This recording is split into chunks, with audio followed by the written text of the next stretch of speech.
Yeah, no, young people they couldn't even imagine what as a young person that, but we were so much more matured through all the heartache we know what we had to go through after the war, Yeah. and we appreciate everything. So, but I remembered when you landed, you could see the Hollywood sign, clear, the palm trees, it was beautiful in Yeah. those days. More open. Very open, and So you guys, didn't you live in Inglewood? we lived in Inglewood first. That's where my in-laws lived, and we lived with them for about a month or so till we found an apartment nearby, and then my father-in-law was in real estate kind of, so then we got our first little house in Hawthorne, Okay. and Aunt Jean just lived a couple of blocks. They lived there too. Who's Aunt Jean? Aunt Jean, Oh, Tom's and Aunt Jean, Jean. yeah, they lived down not too far from us. So then after that, we moved to Gardena, Mm-hmm. and then after the riots, we definitely wanted to get out of there and wanted to move to Orange County. What year was that? The riots? That had to be about 67, maybe 60, somewhere in the. I don't know which riots those are. Not the Rodney King riots, right? That No, was no, the big. Well, the big riots were downtown. Maybe was that Long Beach? No, no, no. Way back there, the blacks they just. It was a big riot. You couldn't go through L.A. and it well, was. the 60s, so it must have been It had to be. Yeah, in the civil 60s. rights movement, right? I don't even know. It was just a huge riot, and Tom he drove a truck. He had an extra truck sometime he used, and it was yellow too. And he had bought a king size mattress in one of the outlet stores. But he said the riot is so bad, I can't come home this way. He had to go way around because they thought he looted or something. Oh, wow. So we just wanted to get out of there. Compton. What's that? Was it Compton? Well, just L.A. down. Yeah. I thought the big riot, that was way back then. I didn't know of any other riots that. Yeah, we had the fire department go down there. Mm-hmm. Yeah, it's just bad. So anyhow, then we lived in after Gardena. Then we ended up behind Sears Mall, and in those days, the mall is now was all orange groves. Yeah. And then, of course, my three kids went to school, to high school, and then sometimes they come home. Oh, there's hobos in there. There's no hobos in there. Paid all the stuff up. So then once they start cutting those down, then Sears was the first store they reopened there. At the Orange Mall. Yeah, Yeah. and then after that, I mean, it just grew. Yeah. Even Tustin Avenue, my friend Lynn used to say, "Oh, nice! I live in stupid Santa Ana, but you get all these good stores open up here." You know? Yeah, so you just could see it grow so fast, Yeah. unbelievable. But So, if you don't mind sharing about when Opa passed and what that was like for you. oh, it's hard to describe because, I never. Well, first of all, he was sick. He got sick when he was 27 years old with rheumatoid arthritis. That's how they. Only 27. 27. He had his little finger. Something happened, and his friend. Oh, come to this old doctor. He's really knows his stuff. And he showed him, and he says, "Oh, you got arthritis." He says, "Oh, I don't. I'm 27 years old," and no, sure thing. After that, he just started getting worse and worse. And one night he couldn't move. He was like paralyzed. So his dad was still alive. So he came and they took him to the hospital. And from then on, the arthritis just got really bad. Yeah. And his dad passed away in the meantime. He was only 56. He was at his desk at work, and he just keeled over and died, heart Wow. attack. Because he used to pop those pills, when you have heart problems. Aspirin or something. No, Yeah, I know. they put it under their tongue. Well, So- he had problems though. Yeah. Well, he had to take him, so then he did die of a heart attack. So then Tom said that the hardest thing I had to do go tell Nene, his wife, his mother, Mm-hmm. Bert passed away, and she was hanging clothes out in Inglewood there, and came up and told her that.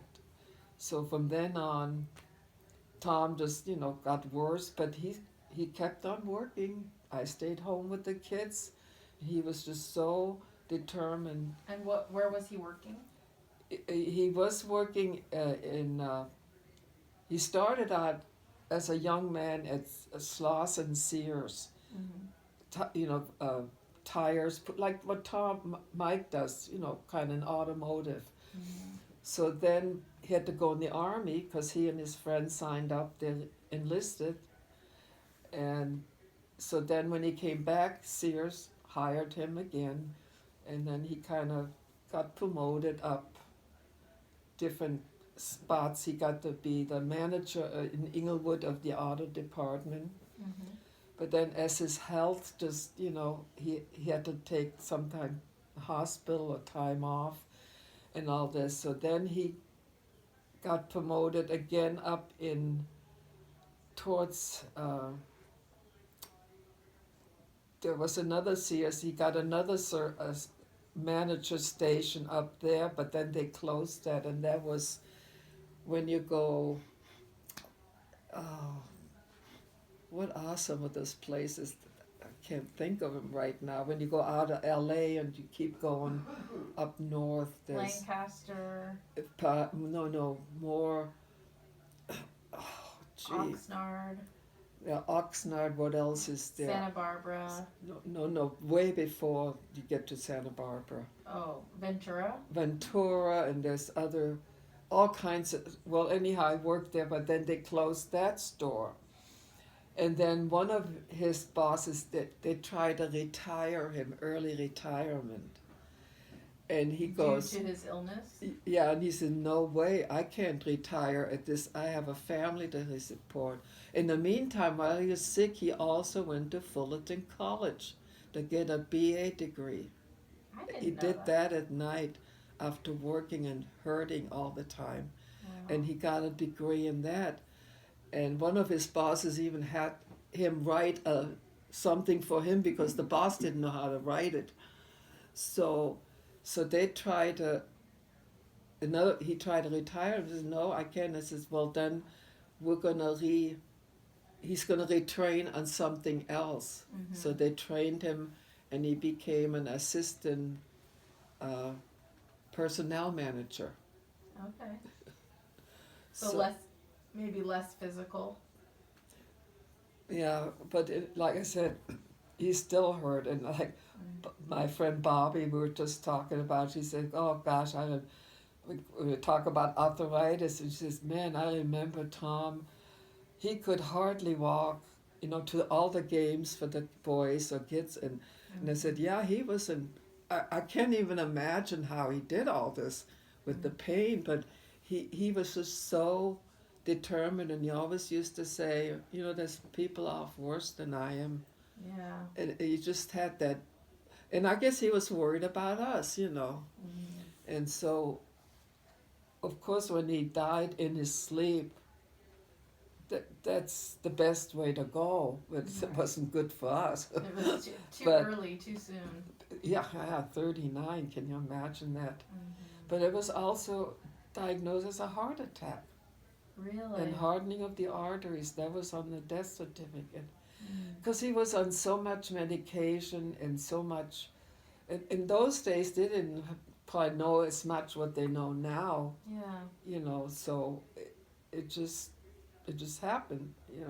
What went through? I mean, how were you feeling? You were suddenly a single mom. Oh, it was horrible. Yeah. I was probably numb, and I had a lot of support of neighbors, friends, The and Wilhoits. Jean helped me a lot because I didn't know what to do. how to go to Social Security and all this garbage. What about Nene? Was she helpful? Yeah, she was older then too, but it was more Jean, because Jean was kind of in the business world too, so. Yeah. But, yeah, but then Nene, we always call her Nene, she always came to every holiday she always came to us with, Yeah. for some reason, Jean, she had a lot of conflicts there, and I think the drinking and all this stuff, and she didn't like that. What about Aunt Mary? Where was she? She was always living in another state. She never lived in California. Well, not till just so many years ago. We haven't really seen her much Yeah. of that. So it was always, but it all, after one of his friends, Tom, worked with when they came, buy the house and all this, and he used to tell Tom, like, where did you find her, meaning me? Because he just knew the difference from the way usually girls are. I mean, we were just so much more mature and different. So, yeah, it was hard. And everywhere I went, whenever say something, no, Tom passed away, and said, oh, he was such a good man, and he was so, his family meant everything, and he was really good with kids, just like your dad is. Yes. Very, he just had that insight of people. He could look in your eyes and know you're not feeling good, or it just, and then one time he had a little cyst here on his chest, and the doctor told, oh, hold this, Albert. Well, I don't know if he called him Albert or whatever. And he said, you would have made a good doctor too. Yeah. Wow.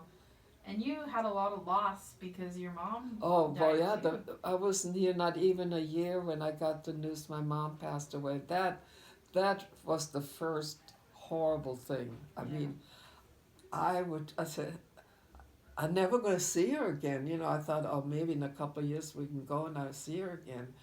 And it just wasn't happening. So she was only 51. Wow. And after, such a hard life she had to go through. And so, like Krista wrote her memoirs down after a flight, and she always said, oh, I wish we could have had our mother so we could spoil her. Yes. Do all the things she did for us, Yeah. but it wasn't meant to be. So That's so hard. yeah. So anyhow, I guess Rose, she always says, she says, well, I admire my mom from what she had to go through and all this, and this is, well, I guess women especially are more, you have, what else you gonna do? You had to. Well, it's true. You had to work so hard. You can't just say, okay, now you guys are on your own. Because when Opa died, you went back to, you worked, right? Not right away, but but still, Michael was 12, Tom was 14, and Roseanne was 16. And Mike was that same year he died diabetic. Yeah. That is hard, Yes. to think what's, I don't know, but I always think already God knew what I needed, and he was, maybe didn't always see it, but I never blamed God or said, oh, where is he or what, and he knew exactly what I needed, and it was always there and helped me. Yeah. I mean, when I went through all these years thinking back, gosh, I can't imagine how I did that, because I didn't have any big, great education of anything but just the German regular 8th grade schools, and all that. Got married and was a homemaker. That's all I kind of knew. Yeah. But evidently It was enough. It was enough, and it was good. So you ended up being a waitress for a while, right? No, never wait. A hostess. Hostess. I hostess at Newport 17 Uh-huh. for a while. That's where you really get your eyes open what kind of people. And some would be there hanging out, surgeons and uh,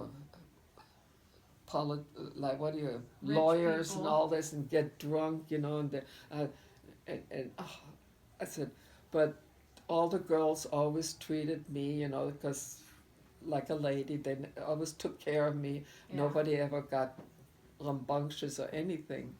So, but then after that, well, I said that can't be my life. I have to go to work of some kind. So I just applied at State Farm down there on, you know, it used to be by after 4 or 5, that State Farm regional office, Uh-huh. and they had me take a test. Usually they did like typing or I says, well, I can't type, I can't this, but I can learn. You know, I just Yes. told them that's the way it is, and they hired me. I mean, I didn't. It was good in those days. It wasn't maybe as bad as it would be nowadays. What Yeah. did you do for State Farm? Just a clerical. We had to in the accounting department, Uh-huh. whatever it's handled. Yeah. So I learned quite a bit, and I should have learned how to do the blindfolded, add all the checks and stuff up like this. The 10 key or whatever. The 10 key, yeah, I didn't know anything. So, yeah, I mean, I was really lucky to have that job, and I had it for 20 years, I Wow. guess. And I Wow. knew I had to move because I didn't want to, I couldn't work anywhere else in Yeah. because I only knew accounting was with numbers, and that's easy to learn. Mm-hmm. And I didn't want to have to deal with anything else. So to move, of course, to Bakersfield, that was another hardship because of my 3 little grandkids. Oh, Had to yeah. leave them behind. We loved Bakersfield, though. I loved going there. So now let's have Stan come have a seat again, so that so that you guys can talk about Oma's side now. Do you want to come sit down? My side of Yeah, like when you met Stan, and I know we've talked about that a little bit, but well, yeah, it was just through Calvary, Calvary Church. and you guys dated and then broke up, Yeah, and then what was that like, Oma? We did? that was horrible. Yeah. We did? Why? So did you wonder if you would ever get married at that point? Probably not. Yeah, you didn't think you would. No, Yeah. not at the time. No, not the way it was going on. And it's funny because I heard that he got married and all this, and I thought, that's, you know, it wasn't, because he used to tell me people really get to know each other for more than a year or more. And I thought, well, how come he's already married now to someone, like, you know, and then Elmer used to call me all the time up in Bakersfield. Was he the one with the dog?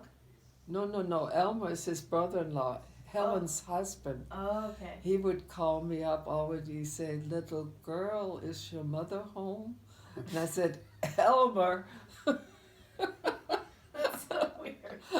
And Jenny would call me occasionally also. Uh-huh. And I didn't know anything what was going on in his life, but I used to come down. When I came down, I would go to church with, you know, guys, and I used to see him sometimes sitting with his wife then, you know, and then one day it was around Christmas time, and I saw him standing there with Dale and Kathy down there Uh-huh. by himself. So I thought, that's kind of strange. And so later Dale came up and told me, well, she's been leaving him all the time, and he Oh, told me I had no idea what was going on. yeah. So then one So time that wasn't a good time, Stan. Not at all. Yeah. he doesn't quite remember. No, You beg to differ. I know who you're talking about. your ex, your other ex, I know, your second I know. ex. I know. Yeah, so anyhow, So Stan, you ended up getting divorced, and didn't Calvary not approve or something?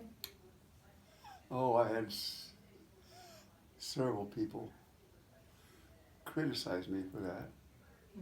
that's probably why he left. They badmouthed me for that, which they had no knowledge of what was going on. So Right. It's not fair.